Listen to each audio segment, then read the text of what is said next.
c'est une question de famille en fait. J'écris sur les migrations des Bretons vers l'Amérique du Nord et c'est lié à mon histoire familiale. Mon arrière-arrière-grand-père s'appelait Job Daoufars et il était l'un des trois fondateurs du mouvement d'émigration du canton de Gourin vers les États-Unis et le Canada. Et donc il est parti en 1880 avec ses deux compagnons et puis ils sont rentrés trois ans plus tard, beaucoup plus riches. Et ils ont donné un élan à ce mouvement. En fait, leur exemple a été suivi, ce qui fait que avec le temps, des dizaines de milliers de Bretons sont partis du centre-Bretagne, sont partis s'installer en Amérique, dans le New Jersey, à New York, dans le Massachusetts ou au Canada. Voilà, et donc ça fait partie de mon histoire familiale.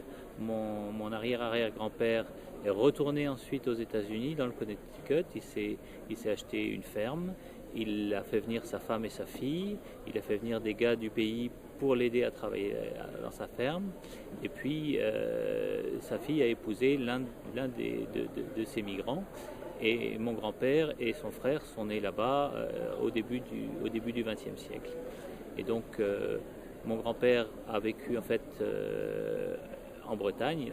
Il a vécu essentiellement à Kernas-Cléden et à Langonette. Et son frère, lui, est resté de l'autre côté de l'Atlantique. Et ils ne se sont retrouvés qu'à la Libération, quand Ernest a débarqué avec les troupes américaines en Normandie et qu'il a eu une permission pour leur rendre visite à Kernas-Cléden.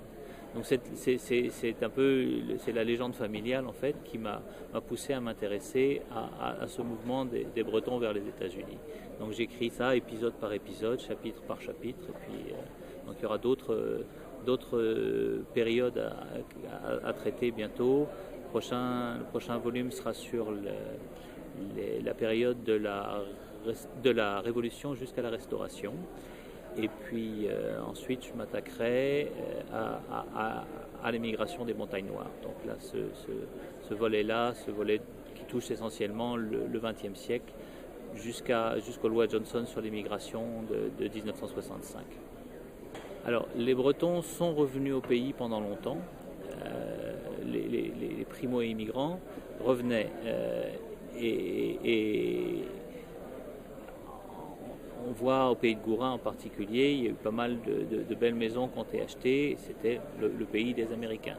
Et puis tôt ou tard, le fil s'est un peu cassé, c'est-à-dire qu'au fur et à mesure que les grands-parents sont revenus effectivement prendre leur retraite et finir leur jour au pays, mais quand les enfants étaient nés en Amérique, sont devenus véritablement des Américains, donc avec un attachement, un retour, un passage parfois aux vacances en Bretagne, mais petit à petit le fil se casse ou s'est cassé. Oui. Alors, il y a des Ledour Il doit rester quelques Ledour au Canada, mais pas énormément en fait.